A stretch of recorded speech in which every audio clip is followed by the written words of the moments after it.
ખૂબ ખૂબ આભાર અરવિંદભાઈ। ત્યાર પછી વાલીઓમાંથી પણ આ પ્રસંગને અનુરૂપ વક્તવ્ય આપવું છે એવું ધોરણ 10 અને ખાસ હોશિયાર અને શાંત વિદ્યાર્થીની બેન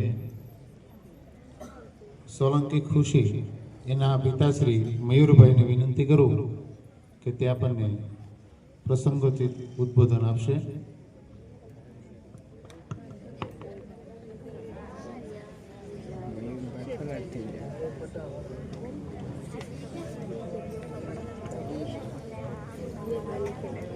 જય સ્વામિનારાયણ। એક ઘણી જ માહિતી આપી દીધી છે। હું તો હું બોલું કેમ કે મેં 3 વર્ષથી તો બોલવાનું બંધ કરી દીધું માઇકમાં।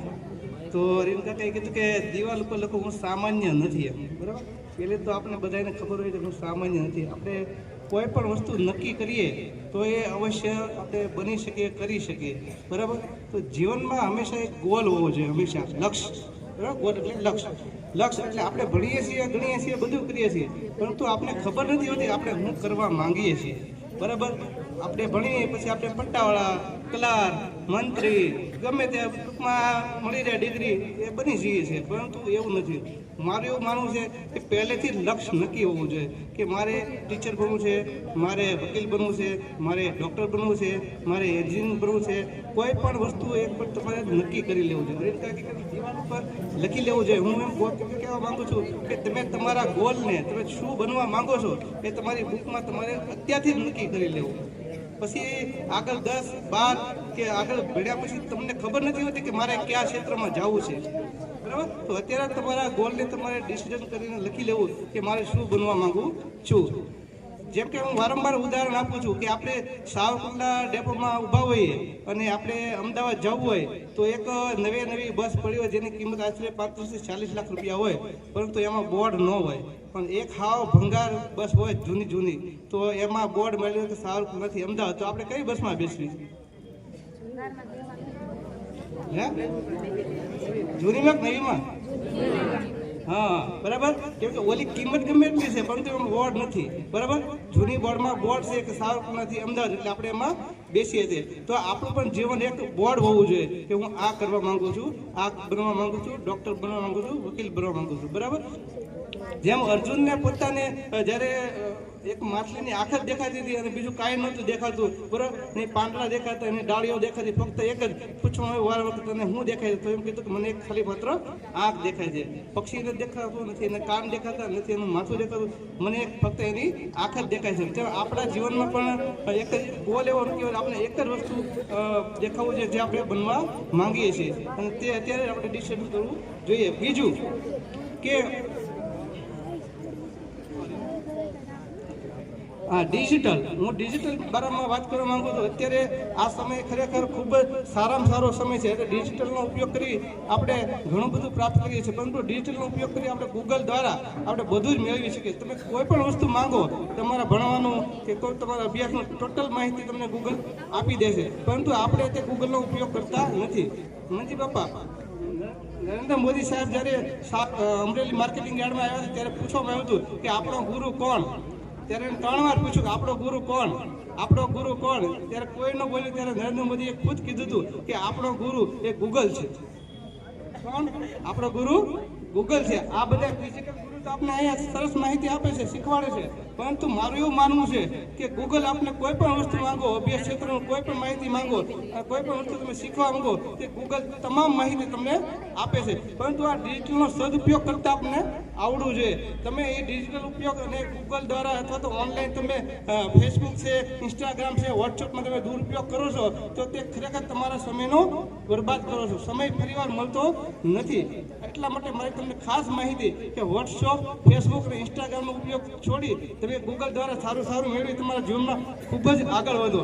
અને લાસ્ટમાં આ માતૃવંદના કાર્યક્રમને હું ત્યારે સાર્થક થયું ગણાય કે જ્યારે તમે કંઈક કરી બતાવી, કેમ કે તમારા મા બાપ તમારા માટે ઘણી બધી અગવડતા વેઠીને તમને સારામાં સારા યુનિફોર્મ, સારામાં સારી તમને બેગ, સારામાં સારા પુસ્તકો, સારામાં સારી અપેક્ષિતો, સારામાં સારી બુકો બધું જ તમને ખરીદી આપે છે, અને તમને હસતા તમે ગમે ત્યારે માંગો ત્યારે તમને લઈ આપે છે। તો મારે તમામ વિદ્યાર્થીઓને એક જ કહેવા માંગુ છું, આજે તમે એક એવું કંઈક એકદમ લક્ષ્ય ટૂંકમાં નક્કી કરો, આજે પ્રતિજ્ઞા લો કે હું આજે આ માતૃવંદના કાર્યક્રમના નિમિત્તે એવી પ્રતિજ્ઞા કરું છું કે હું મારા જીવનમાં કરી બતાવીશ અને મારા માતા પિતાનું નામ ઉજ્જવળ કરીશ, તો જ આ માતૃપિતૃ વંદના કાર્યક્રમ આપણે સાર્થક થયો ગણાય. જય હિન્દ, જય ભારત, જય સ્વામિનારાયણ.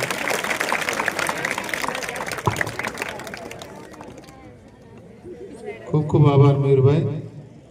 ત્યાર પછી ધોરણ 10 ના વિદ્યાર્થી દવે ઉમંગ કે જે હાલ આ ઉંમરે સારામાં સારું કર્મકાંડ જાણે છે, કર્મકાંડ કરે છે, સંસ્કૃતના શ્લોક પણ સારા ગાય છે.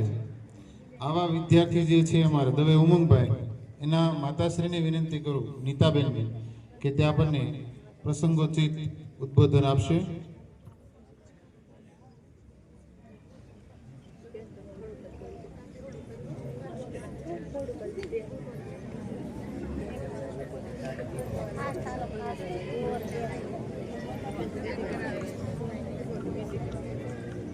त्वमेव माता सपिता त्वमेव त्वमेव बन्धु ससखा त्वमेव त्वमेव विद्या द्रविणं त्वमेव त्वमेव सर्वं मम देव देव त्वमेव सर्वं मम देव देव. પૂજ્ય મંજી દાદા તથા આચાર્ય સાહેબ તથા શિક્ષક ભાઈઓ બહેનો તથા વિદ્યાર્થી ભાઈઓ બહેનો તથા આપણા નાના ભૂલકાઓ તથા અહીંયા પધારેલા વાલીઓગણોનો જી પ્રીપીએસ વંડા હાઈસ્કૂલ તરફથી તમામનું હાર્દિક સ્વાગત કરવામાં આવે છે. તથા અહીંયા તમારો કિંમતી સમય ફાળવી તમે પધાર્યા તો તમારો ખૂબ ખૂબ અભિનંદન અને આભાર વ્યક્ત કરું છું. અને આજે આ કાર્યક્રમમાં મારા બાળક થકી મને અહીંયા બોલવાનો મોકો મળ્યો તે બદલ હું ખૂબ ખૂબ આભાર માનું છું આચાર્ય સાહેબનો તથા સ્કૂલના સ્ટાફનો. અને લગભગ 97ની સાલમાં મેં એકવાર ગુરુ બ્રહ્મા ગુરુ વિષ્ણુ ગુરુદેવો મહેશ્વર ગુરુ સાક્ષાત પરબ્રહ્મ તસ્મૈ શ્રી ગુરુદેવ નમઃ એ શ્લોક મેં બોલ્યો હતો. ત્યારે હું 97 સાલમાં 8મા ધોરણમાં મેં અભ્યાસ કર્યો હતો. એવા મારા ગુરુ મંજી દાદા તથા સંજયભાઈ તથા પ્રવીણભાઈ મારા ગુરુ અત્યારે હાજર છે, તેને પણ હું નમસ્કાર કરું છું. અને અત્યારે મારું બાળક 10મા ધોરણમાં ભણે છે, ખૂબ જ હોશિયાર છે. અને હું એકલા જ તેને ચાસું છું, એના પપ્પા નથી, 5મા ધોરણમાં હતા ત્યારથી. એટલે એ બાળક તરફથી મને અહીંયા મોકો મળ્યો, ખૂબ ખૂબ આભાર માનું છું મારા બાળકને. અને મારે ક્યારેય મારા બાળકને ખીજાવું નથી પડ્યું કે ક્યારેય કેવું નથી પડ્યું. તે આખા ઘરની જવાબદારી તે પોતે બધા સંભાળે છે. હું મારા બાળકને અહીંયા બોલાવીશ.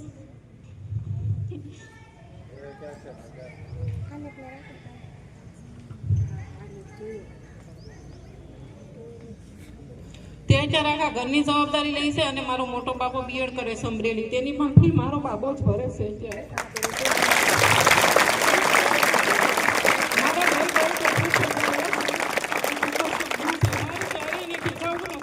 ક્યારે કેવું નથી પડ્યું કે તું આમ કરજે કામ કરજે, તેની જાતે જ બધું કરે છે. મંદિરની પૂજા કરવા જાય છે, સાથે 10મા ધોરણમાં છે, ખૂબ મહેનત કરે છે. અને મને ને મારા મોટા બાબાને આશ્વાસન પણ આપે છે કે હું છું ને એ રીતના.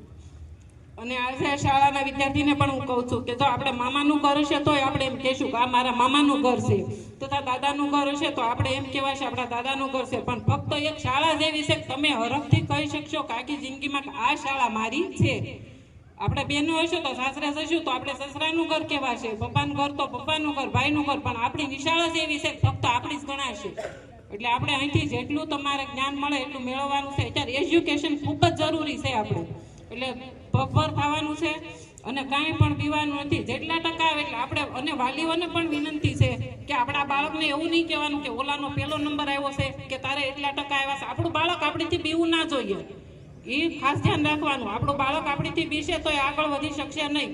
ગમે તે હોય એને પ્રોત્સાહન આપો તમે, ભૂલ હોય તો નિરાતે કહો, પણ આપણું બાળક આપણીથી બીવું ના જોઈએ. અત્યારે એજ્યુકેશનમાં એને તમે છે ને પ્રોત્સાહન આપશો ને તો જ આપણું બાળક આગળ વધશે. નહીંતર આપણું બાળક આપણીથી જ જો બીતું હોય તો આગળ વધે નહીં. અને કોઈ પણ વિદ્યાર્થી આપણા બાળકને સરખાવવું નહીં. આપણે એવું નહીં કહેવાનું કે પેલાનો પહેલો નંબર આવ્યો છે, બીજો નંબર આવ્યો છે, નહીં. જે આવે આપણું બાળક એની રીતે ભણે છે. અને વિદ્યાર્થીને પણ ધ્યાન રાખવાનું છે કે મારા માતા પિતા આટલું ઓલું કરીને જો મને ભણાવતા હોય તો આપણે પણ ખાસ ધ્યાન આપવાનું છે.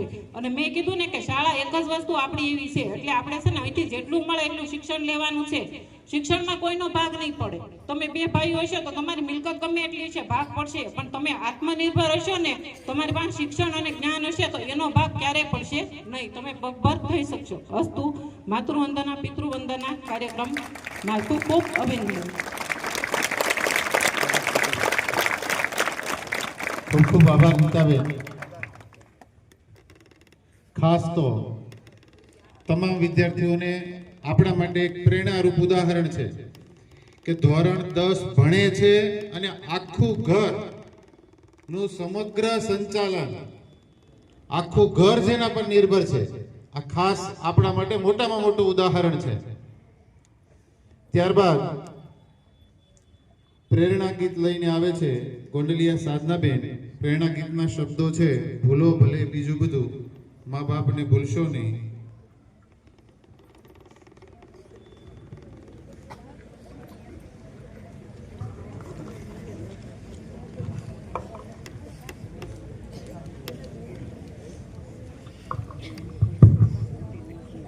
ભૂલો ભલે બીજું બધું, મા બાપને ભૂલશો નહીં.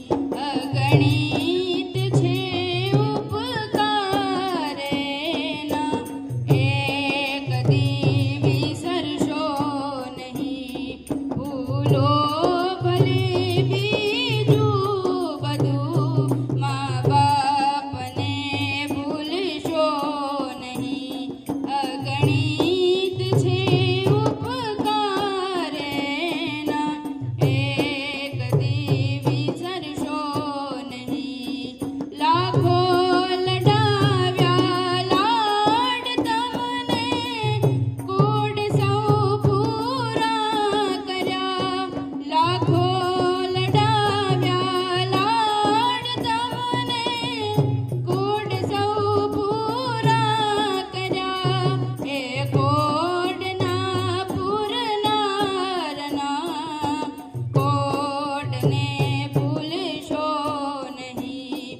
ખૂબ સરસ સાધનાબેન.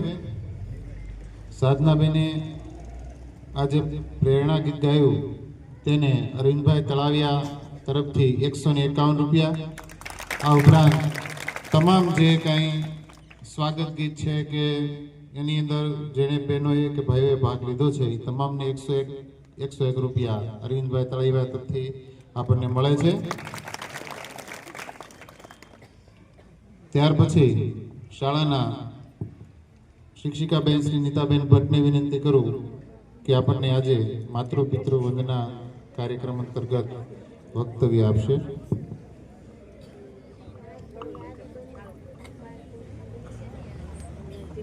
આમ તો મારે ઘણું બધું કહેવું હતું, બરાબર, પણ હવે સમયના અભાવને લીધે વધારે વિશેષ કાંઈ નહીં કહેતા.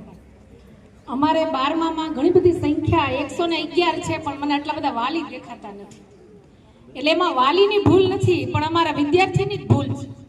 કદાચ એણે નહીં કીધું હોય કે તમે આવો. અમારે તમારા વાલીને એટલા માટે બોલાવવા હતા. આ કોઈ અહીંયા સદે ભગવાન બેઠા છે, યાદ રાખજો. મારો વિષય સંસ્કૃત છે, હું 11-12માં સંસ્કૃત ભણાવું અને સરસ્વતી માની કૃપાથી હમણાં આ લોકોના એસએસસીમાં 10મામાં પણ સંસ્કૃત લેવાનો વારો આવ્યો. એટલે વિશેષ હું સરસ્વતી માનો આભાર માનીશ.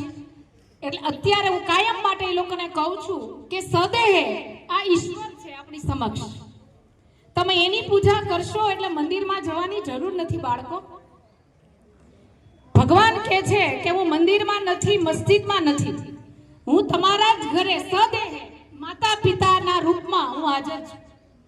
એની સેવા કરો, એને દુઃખ થાય એવું ક્યારેય વર્તન ન કરો.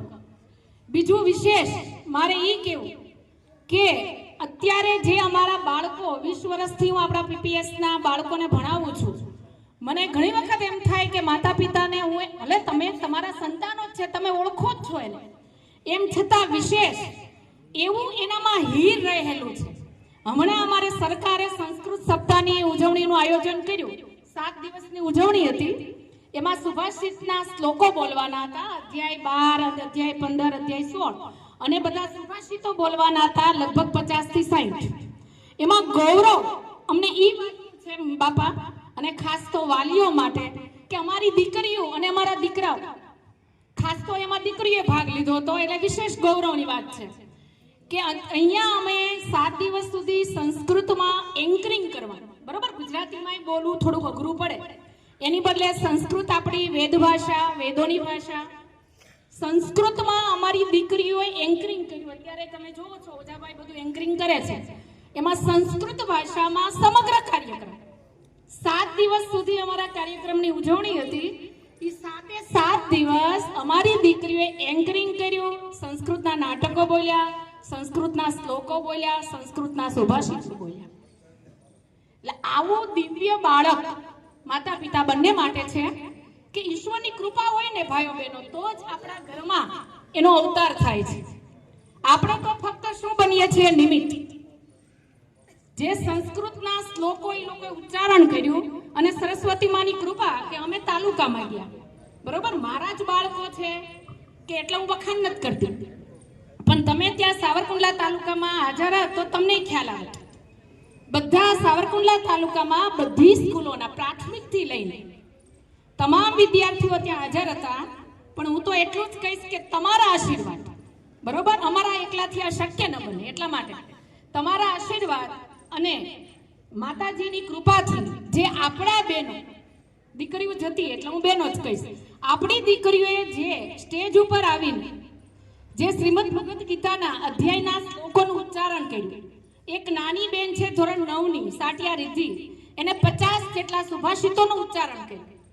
ત્યારે ત્યાં હાઈસ્કૂલના પ્રિન્સિપાલે મને કીધું કે બેન ખરેખર તમારી સારી મહેનત છે, પણ મેં બેનને કીધું બેન અમારી મહેનત નહીં, બાળકોમાં કુદરતની કૃપાથી માતા પિતાના આશીર્વાદથી એ વસ્તુ છે જ છે. અમારે ખાલી એને વાત ઉજાગર કરવાની છે, બરોબર. એટલે વિશેષ તમને માતા પિતાને એટલું કહેવાનું કે ઈશ્વરની કૃપા છે કે આવા દીકરા દીકરીઓ આપણા ઘરે અવતાર લઈને આવ્યા છે. તમારે એને ખાલી થોડું એટલો સમય આપવાનો. જો અમે 10 થી 4 સુધી છીએ, બરોબર, પછીના સમયે જ્યારે ઘરે આવે ત્યારે કાંઈ નહીં તો એટલું દીકરી તું શું ભણી, દીકરો તું શું ભણ્યો, પણ પ્રેમથી સ્નેહથી સમજાવજો. કારણ કે આ યુવાધન છે, અત્યારે આપણે બધા ટીવીમાં ન્યૂઝમાં સાંભળીએ છીએ. એમાં ખાસ તો હું તમને એ કહીશ કે હોસ્ટેલ વાળા વધારે વિદ્યાર્થીઓ સુસાઇડ કરનાર હોસ્ટેલ વાળા છે. એનું કારણ શું માતાઓ, એનું કારણ શું પિતાઓ? એનું ઈ કારણ કે સાંજ પડે પોતાના ઘરે આવતા નથી. બરાબર? એટલે માતા પિતા દીકરા દીકરીનો ચહેરો વાંચી નથી શકતા. કોને કેવું? એને એટલું થોડુંક સ્વતંત્રતા આપો બને ત્યાં સુધી. હું એમ નહીં કહું અમારે પીપીએસ માં જ એડમિશન લ્યો, એવું નહીં કહું, બરોબર, પણ એટલું ચોક્કસ કહીશ કે સાવરકુંડલા તાલુકામાં અમારા પીપીએસ નું જેવું શિક્ષણ છે એવું ક્યાંય નથી. ઈ આપણે નથી કહેવાનું, પણ સાવરકુંડલા તાલુકાના આચાર્ય બેને કીધું અને ત્યાંથી અમારી પસંદગી જિલ્લામાંથી. પણ ઈ લોકોની જે બોલવાની વાક છટા એમાં સંસ્કૃત ભાષા એટલે વિશેષ ગૌરવની વાત કહેવાય. એટલે તમે એનું જતન કરીને, અમારો તો પ્રયત્ન છે જ, પણ તમે પણ સાથે અમને થોડો સાથ આપશો તો આ યુવા ધનનું જીવનનો આપણે વિકાસ કરી શ્રેષ્ઠ જીવન એને આપી શકશું. અને અમારી શાળાના ભાઈઓ પણ રમતમાં રાજ્ય કક્ષાએ નંબર લાવે છે માતા પિતા માટે.